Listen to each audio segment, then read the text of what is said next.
Hey, what's happening, YouTube? I'm the Mack of the GamerRealm, and welcome to the S.M.A.R.T podcast. That's right, super, mega, awesome radio talk. I'm accompanied with my good buddy today.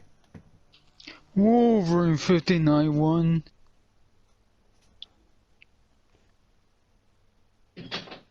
Of Gamers X here. Okay, there we go. He's still trying to wake up. No, I just heard noise out back. Oh, okay. And for today's topic, you guys, it's WrestleMania 36. Tonight is the following night. Yesterday, it barely started. Yes. So WrestleMania is split into two nights because of the match card, very long. They have, and then I had counted it, there's 16 matches on that card. Holy crap. That's a lot of matches. So with that being said, they have 16 total. There were some that were good and some that were not so good. So when we first started out, we're going to see JBL at commentary with Michael Cole. Okay, so the first match that we got coming in right now was the Kabuki Warriors, Kairi Sane with Asuka against Alexa Bliss and Nikki Cross for the Women's Tag Team Championship. Oh my god, it was a pretty good match from the start. So we pretty much have things starting off with Alexa Bliss and Asuka, then tag into Kairi, who goes to work on Asuka, and exchange a series of taunts. Bliss tags in Nikki, drop kick to Kairi, count out of 1. Nikki jumps on Kairi, back into the corner, tag to Asuka. Asuka starts arguing with the ref repeatedly throughout this match. Blows are exchanged and Bliss tags in. Nikki sends Asuka outside of the ring, goes to work on Kairi. Kairi does a baseball slide to Kairi. Bliss does a baseball slide to Kairi, throws Asuka back in, and near fall at 2. Bliss tags in Nikki to start working on Asuka's arm, tagging Kairi. Kairi throw on it again. Everybody's flying all over the place. Count of 8. Tag in on Kairi on 1. Cross count on 2. Tag in Bliss. Kairi count on 2 in the corner. Toward the highlighting moments of the match, tag in Nikki and gets fired up. Asuka gets her Asuka lock in on Nikki. Broken in off by Bliss off the top rope with a twisted Bliss. Kairi hits a spear on Bliss. Sunset power bomb from Asuka on Nikki with an elbow drop from Kairi. Kick out at 2. And finally, it was a swinging neckbreaker by Nikki. A twisted Bliss for 3 count and a new tag team champions. Oh my god. That was a good match. Yeah. But until then, they're gonna have to put more women's tag teams, or else we're gonna see the same thing over and over. Pretty much, but I do like the concept that they were running with the Kabuki Warriors, and I hated them having to be individuals because they had 2 gimmicks rolled in to 1. Then they finally gave it 1 solid gimmick, and I love that. The fact of them losing is okay because it gives us step up for Alexa Bliss and Nikki Cross, which they don't have a tag team name. At least as far as I can remember, it's just the 2 of them. It's gonna stay like that. Pretty much. But you know what? Honestly, I mean, I figure that they're, Alexa Bliss and Nikki Cross are the equivalents of best friends on AEW. Literally. True. Okay, and so then backstage segment we have is with Sami Zayn and Shinsuke Nakamura and Cesaro. And Sami Zayn was looking like Fidel Castro. Well, that's gonna be his gimmick. That's gonna be his gimmick throughout the whole thing. Exactly. He is the Liberator, and that's actually pretty cool. And he says, tonight, Sammy's going to go ahead and do what others rarely have done. Walk in as the Intercontinental Champion and walk out as Intercontinental Champion. So then we ended up getting backstage segments from also Shayna Baszler, who's preparing backstage for her match against Becky Lynch later on in the night. So then for our second match, we get King Corbin versus Elias. So then they showed the recap with Corbin basically being on the mic, and we've got a recap of SmackDown pushing Elias off from the balcony. So Corbin calls the ref to the ring to declare him to the winner, and then Elias comes out. Dude, Elias did not waste any time. Corbin went straight after him, and he got totally hit. So Elias hits him with a guitar shot, and then they exchange blows, and Elias gets the first count of 1. This match was very physical. Pretty much back, hits a neck breaker, kick out at 1. Elias is sent out of the ring, count of 4. Elias staying under the ring post, count of 2. Works on Elias with a clothesline with Corbin, which I love when he does that move. It's a very ineffective move, but I hate it when he gets missed with Corbin in the clothesline. True. And then pretty much he starts screaming at commentary. He's screaming at Michael Cole and JBL for appraisal, which was funny. That was hilarious. Then Corbin starts fighting with the ref. The ref was awesome in this match. She did not put up with any of Corbin's shit. Mule kick to Corbin, and Elias is biting the rope. Why did he bite the rope? I don't know why he did that. I don't know. I don't know either. But he attempts for the corner and works on Corbin and almost gets disqualified. Cover at 2. Then deep 6 to Elias. I love when he does the deep 6. It's awesome. Count of 2. Corbin attempts for another clothesline, misses at 2. And Corbin stacks up Elias with a feet on the rope, and then the ref stops to count. Dude, he got caught solid onto that. The refs don't play anything around with. There's no crowd onto that, and they're not paying attention to the crowd. They're paying attention to the match. They're going to catch all this stuff.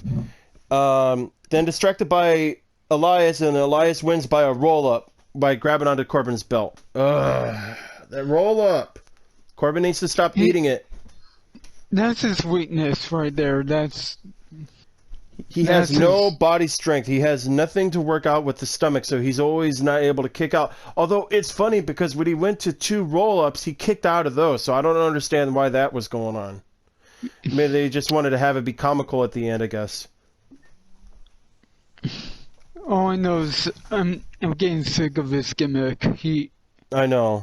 He has to go back to the Lone Wolf. He does. So then we cut to commercial, and then we get the flashbacks of Becky and Shana. And we got Byron Saxton and Todd Phillips, or is it Tom Phillips? It's Tom Phillips. Tom Phillips is the one who made the Joker and the Hangover movies. Oh, that's right. Okay, my bad. Anyway, so we got both of them at commentary. So we got the third match, which is Becky Lynch versus Shayna Baszler. Raw Women's Championship. Oh my God, this was a really cool one. So when Becky comes out, with her big rig and wearing a golden jacket. I love the rhinestones on that jacket. It looked really cool. Oh yeah. Shayna comes out first, then Becky follows. Ring of the bell. Both women exchange out blows, so they're doing body blows at each other at the start.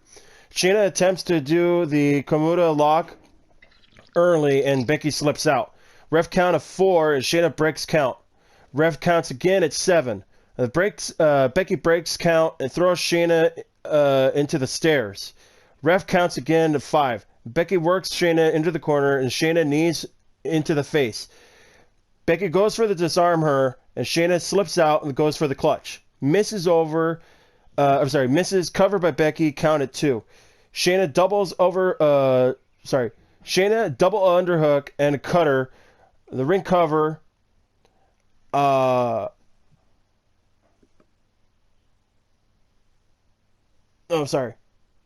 lost my place here.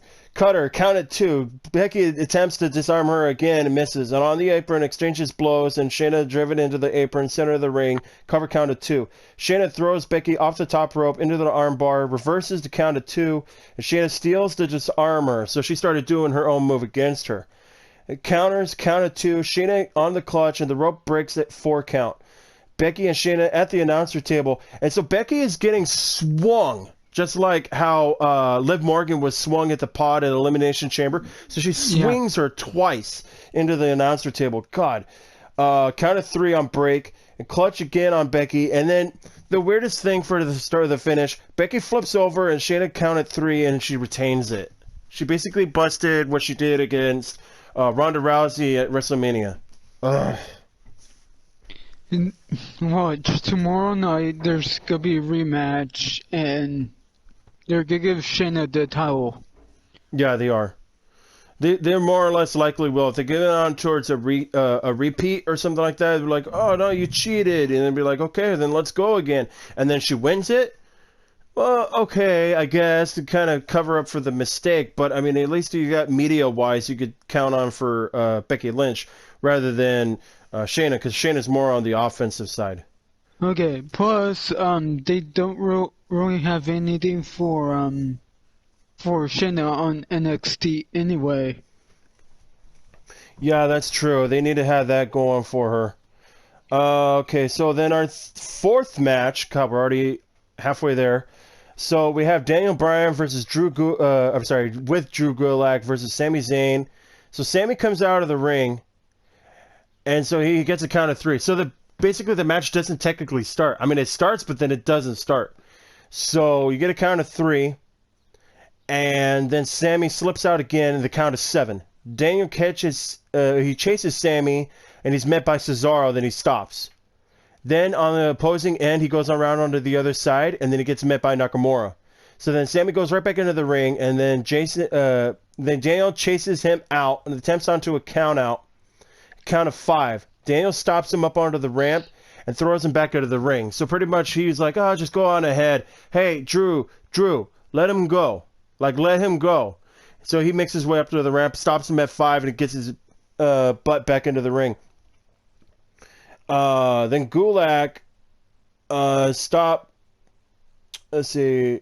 Both are taken out by Gulag onto the apron and over to the barricade. So there was attempts on again by Cesaro and Nakamura to run interference, and so they were taken out by Gulag, and then Gulag is charged after by Sami, and then he stops, and then Sami Daniel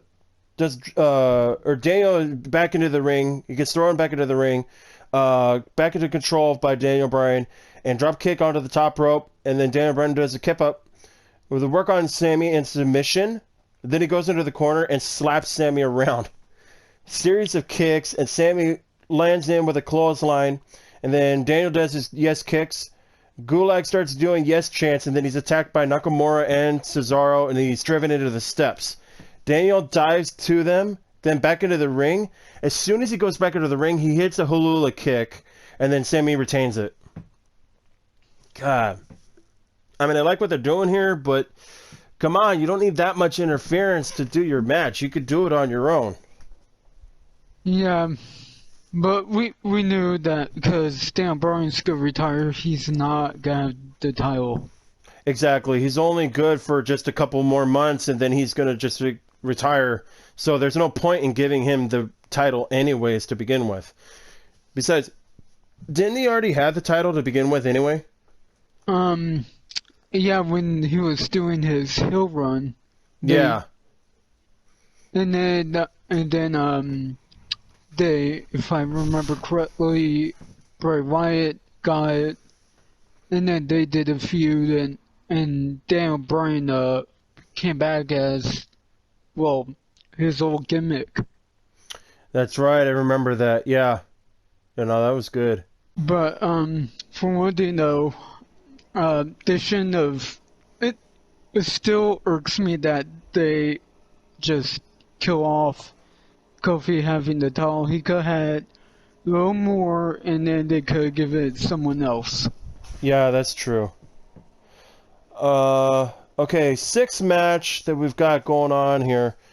Oh, by the way, I believe that Paul Heyman cut a promo in somewhere, but nobody cares. Yeah, no, yeah, I just drowned him out. I just skipped it. If at any moment he becomes relevant, no more Brock Lesnar bringing somebody new. Exactly.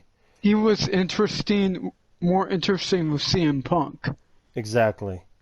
Alright, so we got our 6th match here. So we got Seth Rollins and Kevin Owens. So Seth comes in, and he's going all robe attire. It looks really cool. Kevin Owens comes in after that. And so then Kevin Owens and Seth, they started exchanging out dialogue and throwing each other into the barricade both. Owens senton off the top rope to Rollins. That looked like it really hurt. Rollins hits Owens with an enziguri, and then Owens follows up with a clothesline. That was sick. Then Rollins with a buckle bomb to the corner and 2 super kicks. Pop-up power bomb by Owens. Then Seth hits Kevin Owens with the bell, and then Owens wins by DQ. That was stupid. Then you get a match restart where Owens is basically getting on the mic, and then he tells off Rollins, we're like, nah, man, let's do this thing. Let's finish this off. He's like, don't tempt me. All right, fine. Let's do this. So then he's like, no DQ. Okay, fine.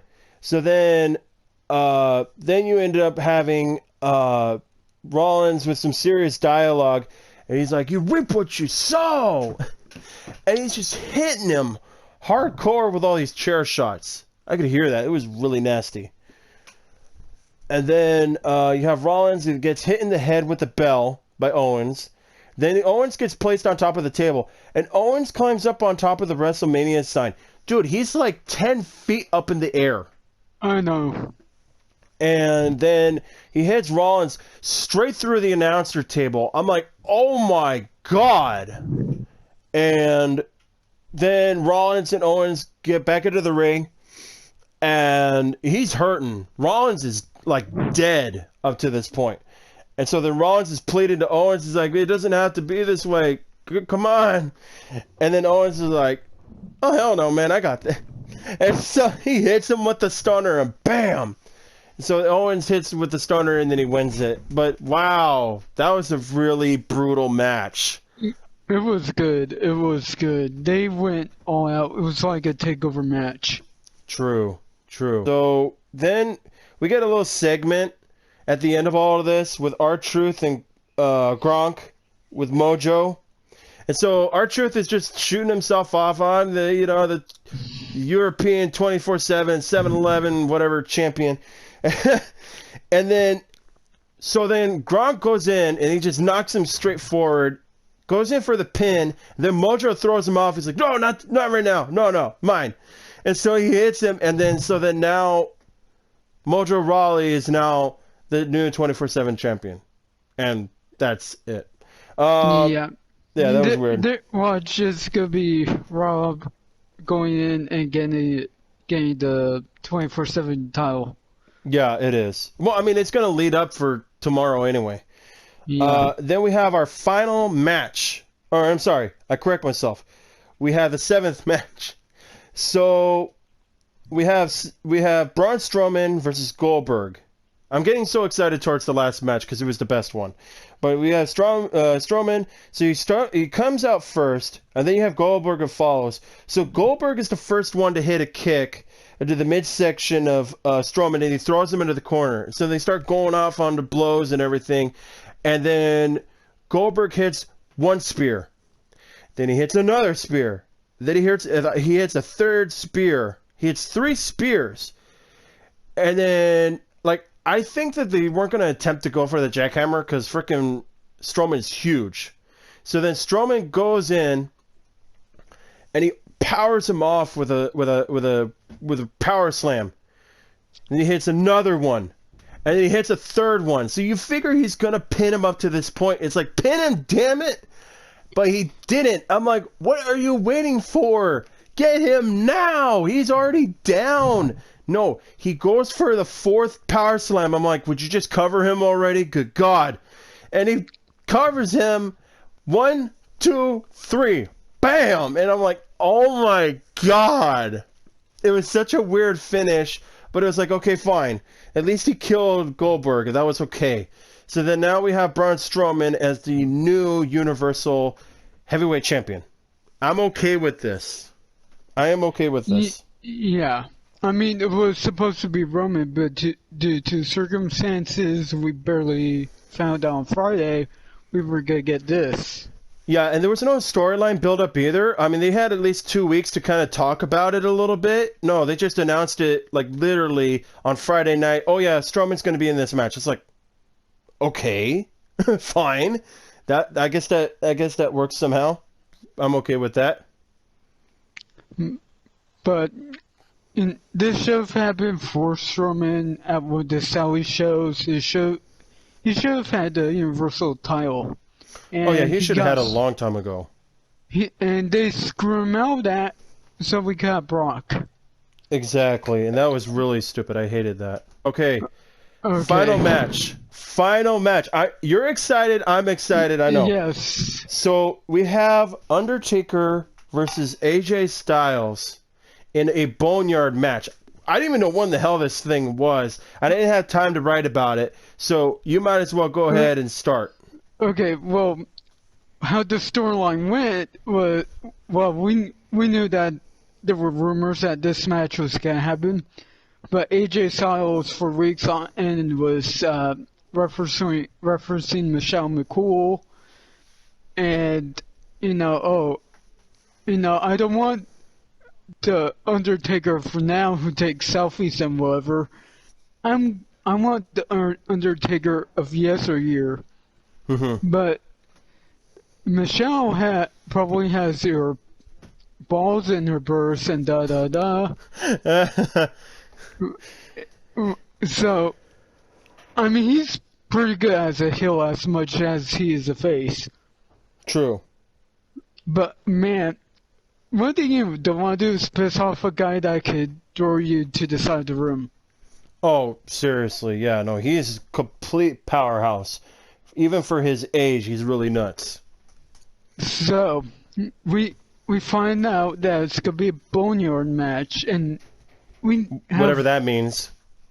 we have no idea what this is, but the only thing that sounds similar is the Barry Live match.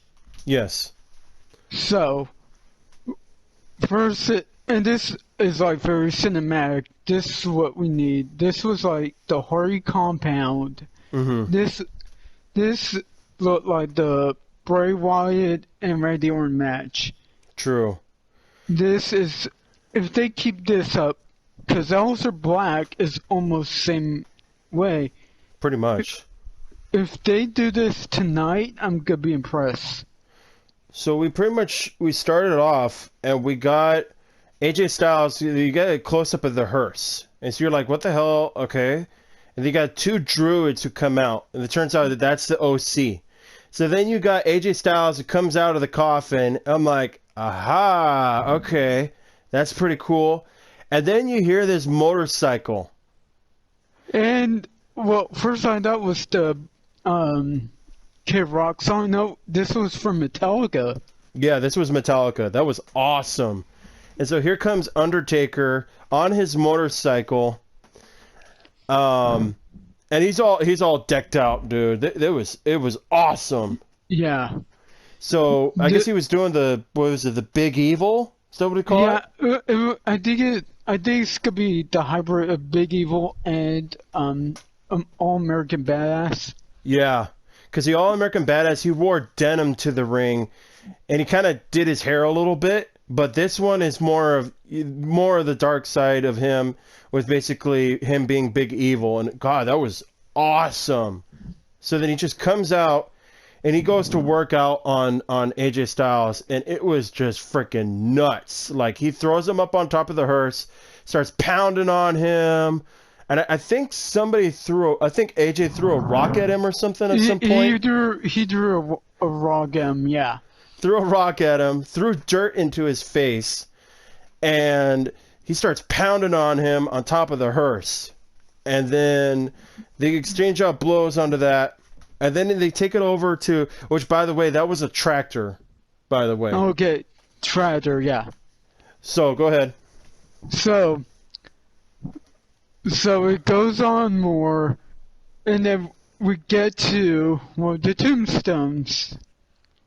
And Undertaker's almost powered down, but he's about to put AJ into the burial plot, but then from that cool house.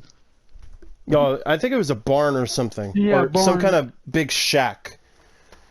we get these.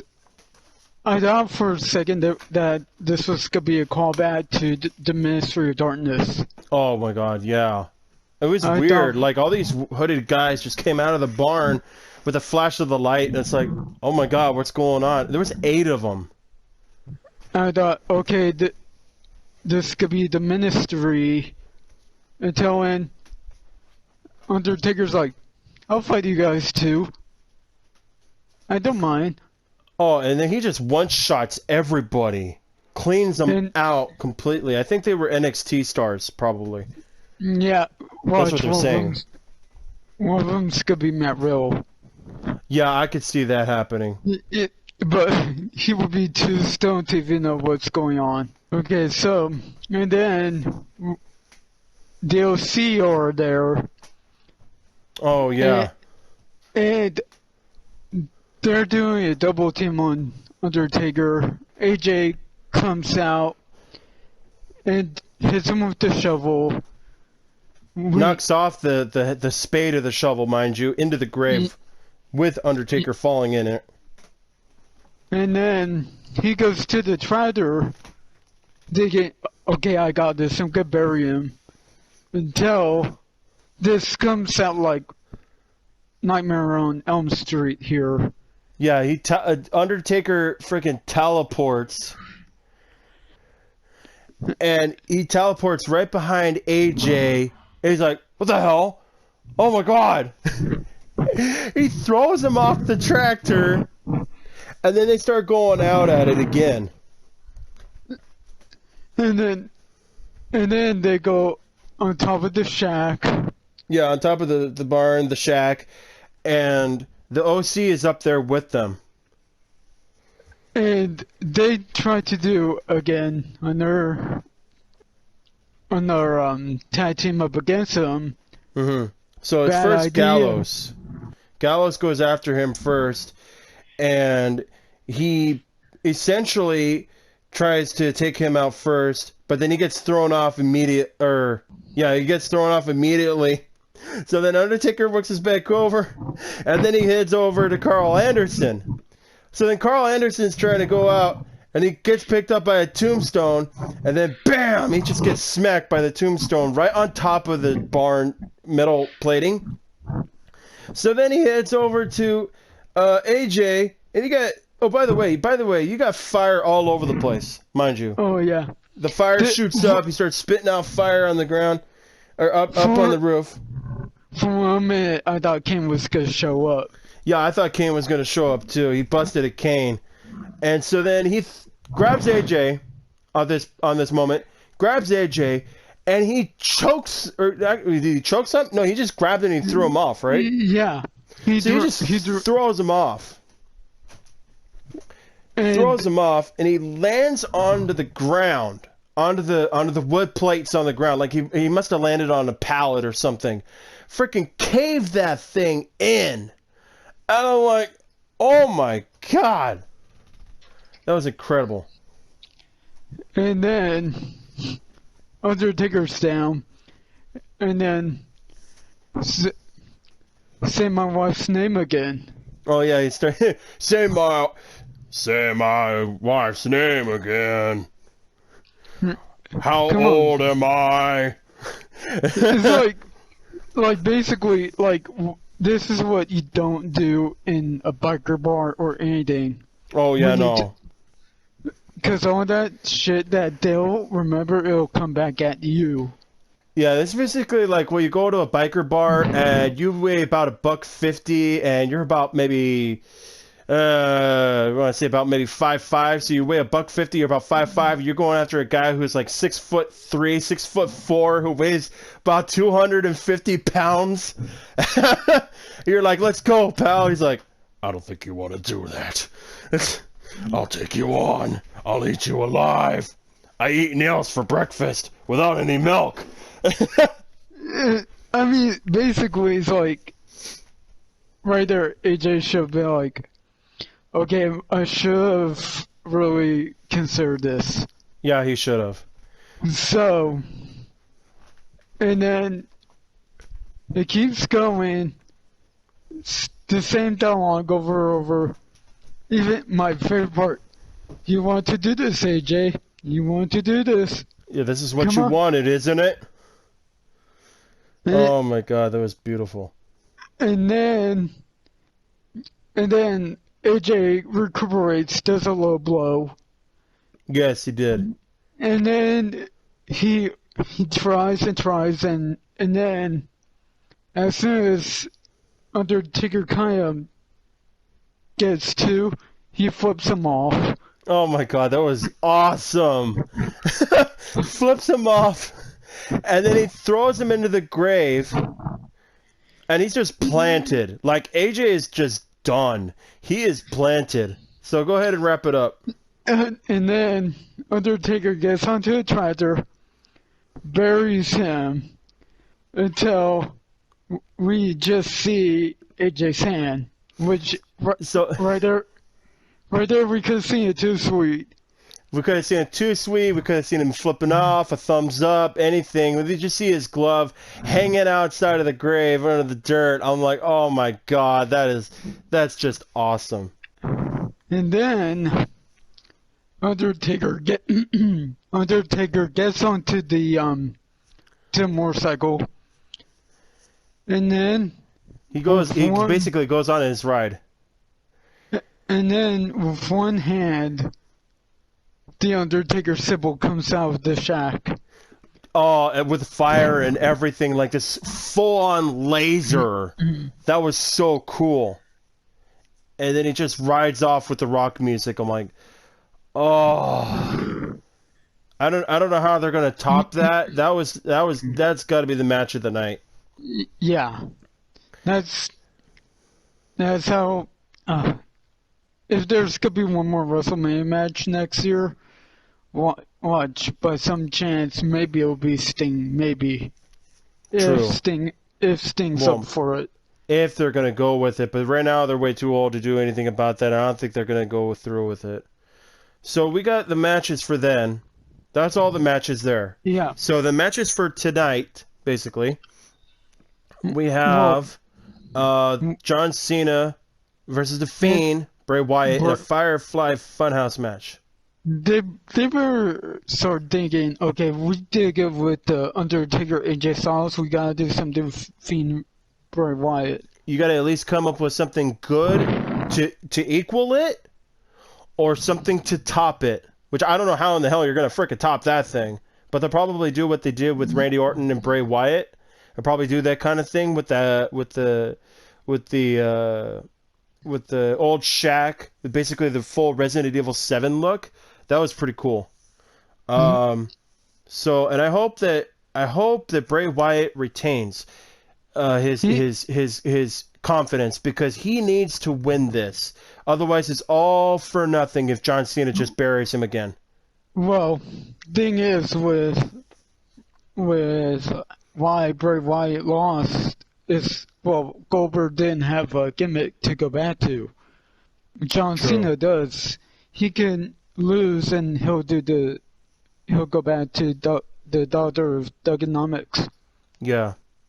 So we have that match, and then we have Rhea Ripley versus Charlotte Flair. I want Charlotte Flair to win, only because I'm tired of seeing her on Raw, and I'm tired of her just running her mouth. She needs to do something new, because she's already won the championship multiple times, so she needs to go after the NXT title and stay over there and make NXT relevant. Well, the current roster is kind of redoing that. It's what she needs to do. Yeah, if she goes there, like, they're gonna have her do that for a month and have her just do small matches until people start coming around to her. Right. Then we have Bayley versus Lacey Evans, Tamina, Naomi, and Sasha Banks. It's an elimination match for the SmackDown Women's Championship. Now, I mean, this can only go maybe one of two ways. It's either going to be Bayley and Sasha at the very end, where they'll work together and then they'll be it, or it could be Bayley retaining, because because it is an elimination chamber. I mean, sorry, not an elimination chamber. I correct myself. Because it's an elimination match, we could see Bayley basically go and backstab Sasha. Let's say it's just the two of them, or let's say it's out of three or something like that. So you got basically like Lacey Evans could win this thing, but let's say that Tamina is out. Okay, so Tamina's out and Naomi is out. Then you have it down to Lacey Evans, Sasha Banks, and Bayley. Well, now Sasha Banks could potentially go after Bayley, or Bayley could actually turn her back on Sasha and pick up the win and retain, thus coming to a big feud. Or you could have Sasha take over Bayley and then have another feud that way. True. And besides, they've been teasing that maybe Sasha's gonna turn face on Bayley, and we could have another feud. Yeah, I could see that happening. That'd be very good.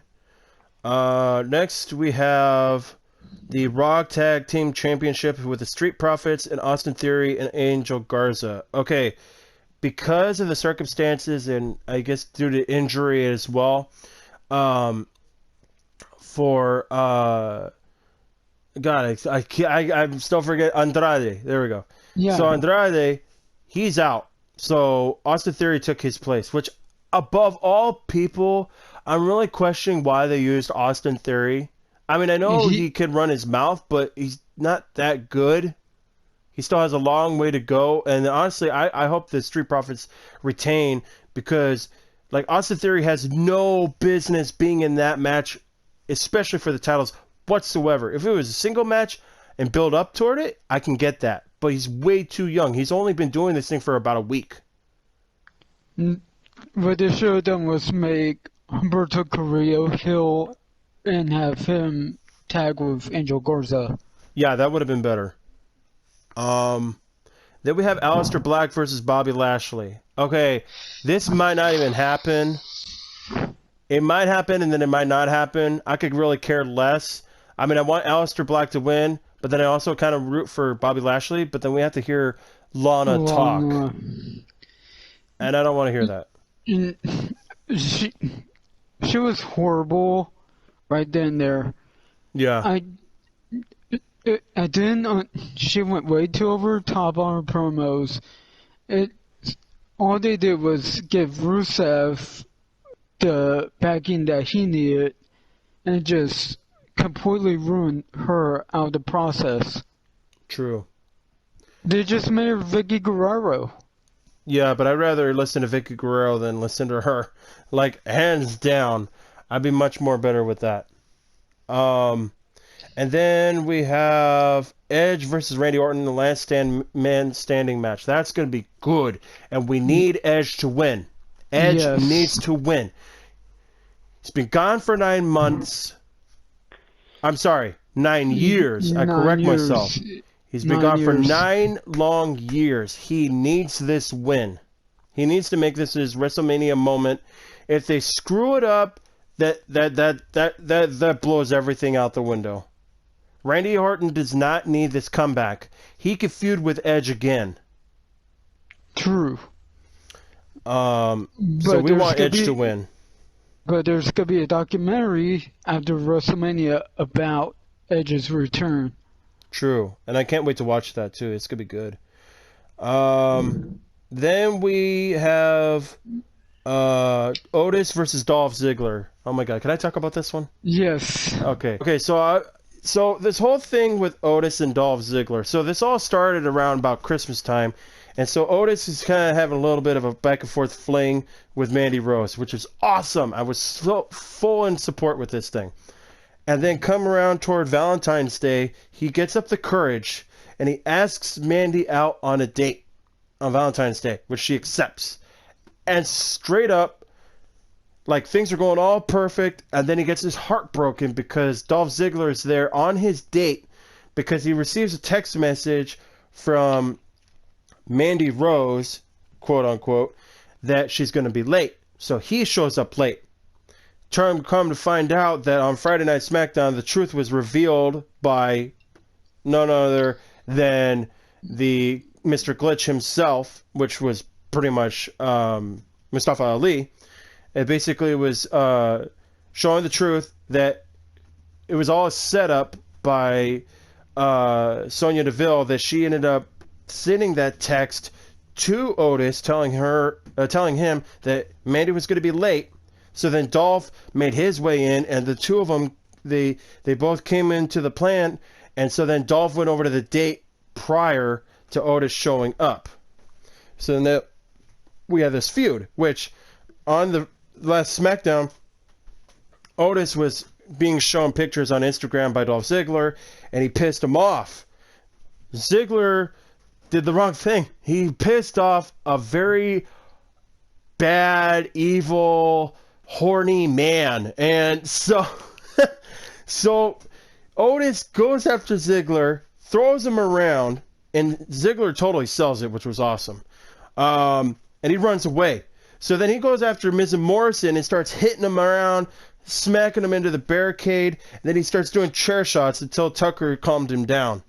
So then now we lead up into this fight after a few times of them conflicting with each other backstage. So then we end up getting this feud, and now we get into this match. We need Otis to win.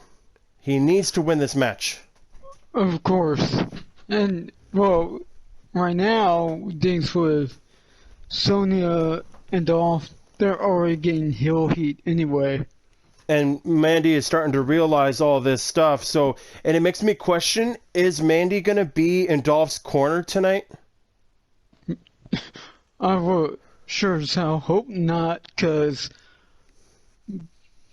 right there he just showed himself, well, was exposed that he was a slime ball. Yeah. And Sonya didn't like Otis from the start of this thing anyway. True. So we got that. We're hoping for Otis. Come on, Otis. Let's do this, baby. Final match. Plus, in Elimination Chamber, he was gonna destroy Dolph right there. Oh, yeah, he was.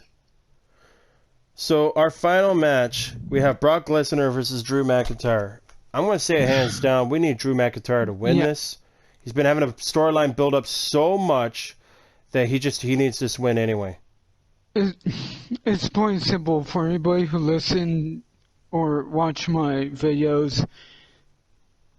Brock is not helping the company at all. No, he's not. Vince, seriously, if Vince is listening, I want to sense this answer. How is it that Brock is a draw for the company when he's just a part-timer, and yet he keeps getting wins, he keeps getting titles left and right, and we have to see this again and again and again. Mm-hmm. I mean, the only way, Paul could easily just say, look, we don't need Brock anymore.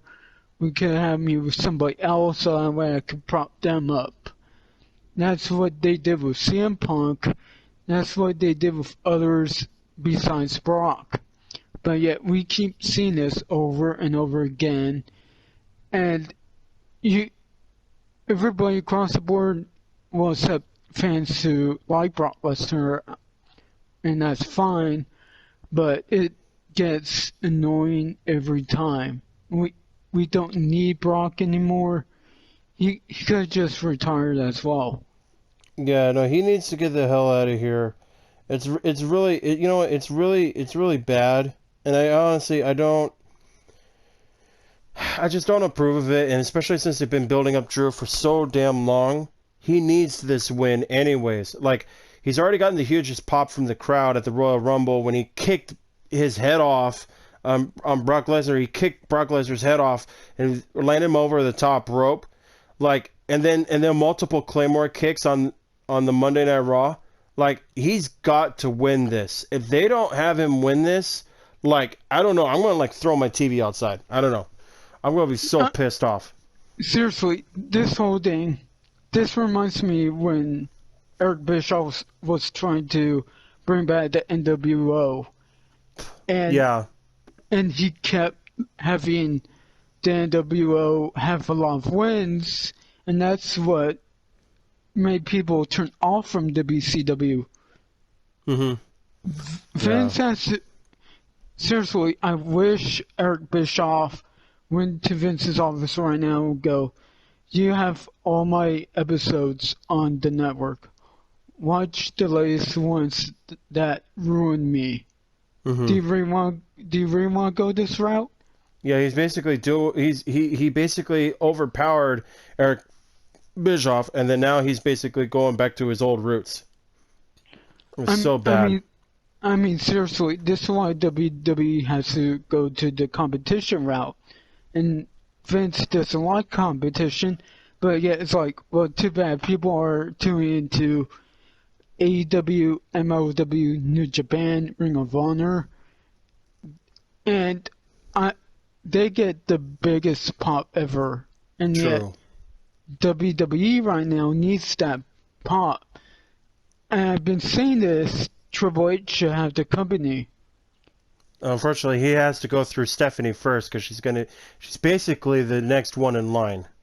So unless something happens otherwise, or Triple H ends up having his own program, which I wouldn't mind if he did that, and get some of those guys to transfer over, then they could feud with AEW. That'll be awesome.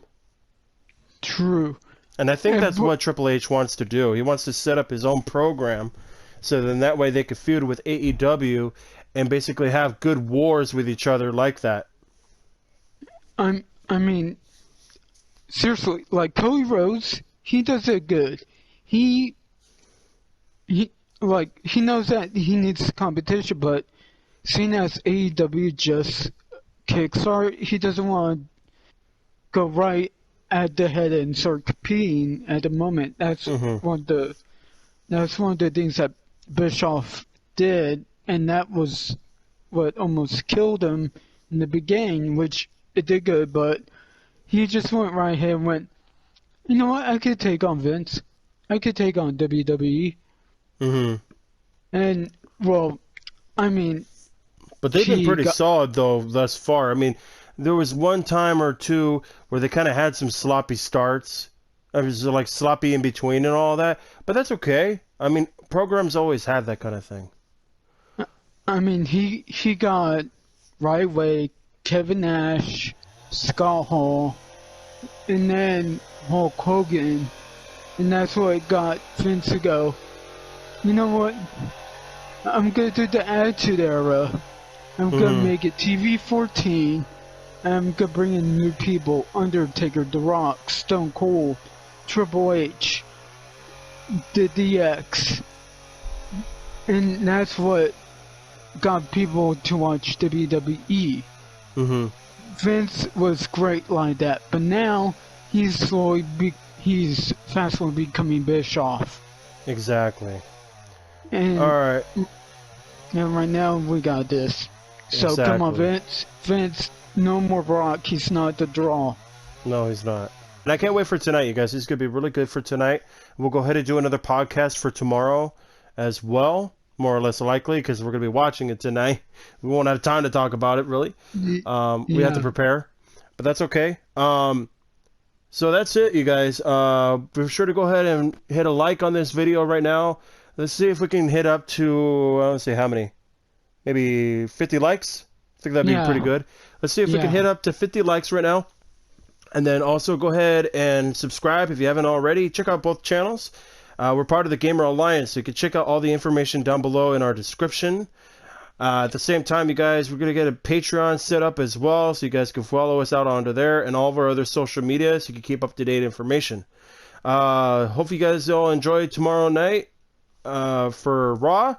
But in regards towards tonight, it'll be the second half of WrestleMania with the remaining matches, as we said. We'll get another podcast going up, as I said. And then we'll probably maybe do something out for Raw, maybe. I'm not too sure. But that's pretty much it. Check it out, you guys. It's on the WWE Network. It's free for subscribers. For first-timers, it is $9.99 for returning. But go ahead and check it out, you guys. It's going to start at 4 p.m. Pacific Standard Time, and then a regular time, the Eastern Time. You guys go ahead and check out your times for that. So, but that'll be it, you guys. And thank you all. We'll see you guys the next time. I'm the Mac. Wolverine 59 1 of Gamers X. And we'll see you guys the next time. Bye.